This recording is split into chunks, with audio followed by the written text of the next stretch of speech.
你在东京机场落地，拖着行李想直接打车去市区酒店，如果是从成田机场到市中心，车费轻松就能上万日元，甚至2万多日元，换算成我们熟悉的钱，经常好几百块甚至上千块。有时候一段不长的路程，跳表跳得飞快，你看着计价器，心里直嘀咕，这比坐飞机经济舱还贵啊。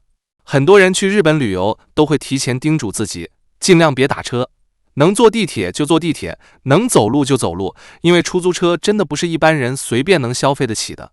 甚至有朋友分享过，从机场打车到酒店才几公里距离，就花了好几百块，感觉比国内飞短途机票还贵。这不是夸张，日本出租车在全世界范围内都是公认的贵得离谱的那一档。有人甚至统计过，用同样一笔钱，在日本坐出租车跑的距离，在其他国家能跑好几倍远。比如在东京，用1000日元大概只能跑不到3公里，而在一些地方能跑10几公里甚至更多。我自己也有过类似经历，有一次去东京出差，晚上错过了末班地铁，从涩谷打车回酒店才10多分钟的路程，车费就跳到好几千日元，那一刻真的心疼啊。还有网友分享，从羽田机场到市中心，固定费用加上高速费，轻松破万日元。更有夸张的，从成田机场到东京市区，车费能到2万多日元，相当于1000多人民币，这价格简直比很多国内飞机票都贵了。为什么会这样呢？很多人第一反应可能是日本物价高啊，人工贵啊，油价贵啊，这些当然有道理，但其实背后还有更深层的理由。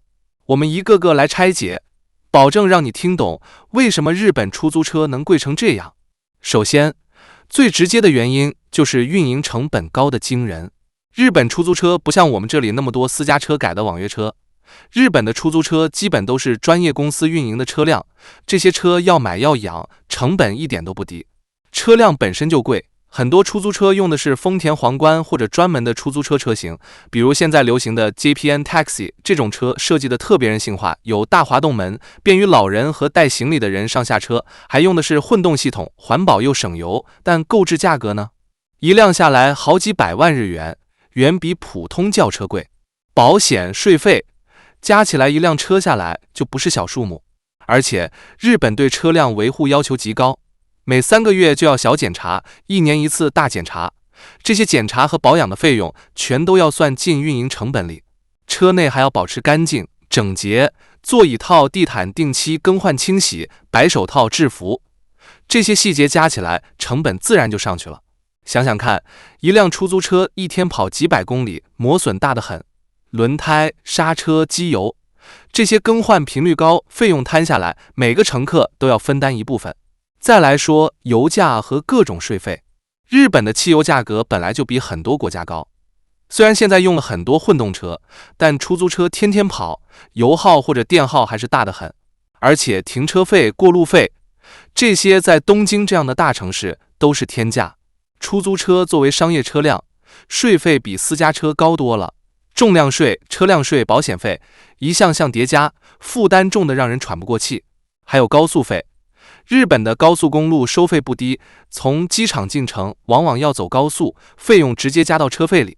人工成本更是大头，日本老龄化严重，劳动力短缺，出租车司机工资虽然不是天文数字，但也要保证他们有体面的收入，一个月好几万日元是基本的。司机平均年龄现在都60多岁了，很多是退休后继续干的，年轻人不愿意进来，因为工作辛苦，晚上还要跑，收入虽然稳定，但不算特别高。这些钱从哪里来？当然要从乘客的车费里出啊。所以你坐一次车看似只是短途，但其实你承担了司机工资、车辆保养、油费、税费、高速费等一整套成本。有人算过，司机工资占了总成本的70%以上，这在全世界都很少见。但光说成本高，还不足以解释为什么贵到这个程度。真正让日本出租车维持高价的是背后的政策和监管。日本政府对出租车行业管得特别严，从价格到数量都不是完全市场说了算。出租车价格是政府审批的，不能随便降价竞争。为什么呢？就是为了防止恶性竞争导致服务质量下降。或者司机收入太低出安全问题。日本政府觉得出租车不是单纯的交通工具，它还承载着公共服务责任，尤其是晚上或者偏远地区，要保证有人愿意跑车，保证安全和可靠。所以他们通过调控价格和车辆数量来维持行业的稳定。以前日本出租车数量是严格限制的，后来虽然放松了一些，但价格还是统一标准，不能随便打折。这就导致供给相对有限，需求一高，价格自然居高不下。网约车呢？日本也有限制，不能像国外那样私家车随便加入，只能出租车公司运营或者和出租车合作，这也保护了传统出租车的市场，避免了价格战。而且日本的公共交通太发达了，这也是出租车贵的一个间接原因。东京的铁路网密的像蜘蛛网，地铁电车准点又方便，覆盖面广，价格便宜，很多人日常出行根本不需要出租车。出租车更多是补充角色，用来接送老人、残疾人、带大行李的游客，或者深夜错过末班车的人。需求不高，但要维持高服务质量，成本摊到每个乘客头上就贵了。相反，如果像一些国家那样放开竞争，车多价低，但服务可能就参差不齐。日本人不愿意看到那种情况，他们宁愿贵一点，也要干净、安全，司机态度好，车门自动开，零钱不用找这些贴心服务。想想看，日本出租车的历史可以追溯到100多年前，那时候就定位高端服务，现在更是把服务做到极致。说到服务，日本出租车的服务真的是全世界顶尖的。你上车，司机穿着整齐制服，戴白手套，车内一尘不染，自动开门关门，从不绕路，从不拒载，导航精准，态度谦逊，甚至还会帮你放行李。这些不是天生的，而是严格培训和监管出来的。司机要考专业执照，培训时间长，地理知识要熟记于心，还要学会礼仪和服务标准。公司对司机管理严，违规就罚，甚至吊销执照。这些高标准的服务背后都需要钱来支撑啊。车内干净到什么程度？座椅有白蕾丝罩，地板一尘不染，很多车还有空气净化器。司机不抽烟，不吃东西，保证车内无异味。甚至在雨天，司机还会准备塑料袋套你的伞，避免车内湿漉漉的。你付的高价，其实买的是安心和舒适，不是单纯的卫衣。很多外国人坐过日本出租车后，都说这是移动的5星级服务，贵但值。当然，近年来日本出租车行业也在变化，因为司机老龄化严重，平均年龄高，年轻人不愿意干这个活，人手短缺，甚至有些公司因为缺司机而破产。政府开始部分放开网约车，但还是有限制，只能出租车公司运营私家车，或者像 Go 这样的 App 和出租车合作，不能完全像国外那样自由竞争。价格最近也小幅调整，比如东京的起步价从以前的700多日元降到500日元左右，但整体还是贵。车型也在更新，很多换成 JPN Taxi， 空间大、环保，但成本更高。疫情后游客多了，需求回升，但司机不足的问题还在。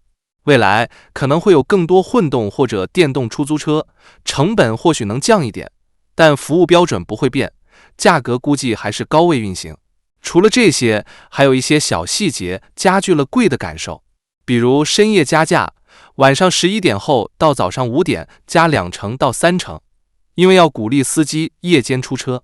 堵车时低速费也会跳表很快，机场固定费加上高速费用更高。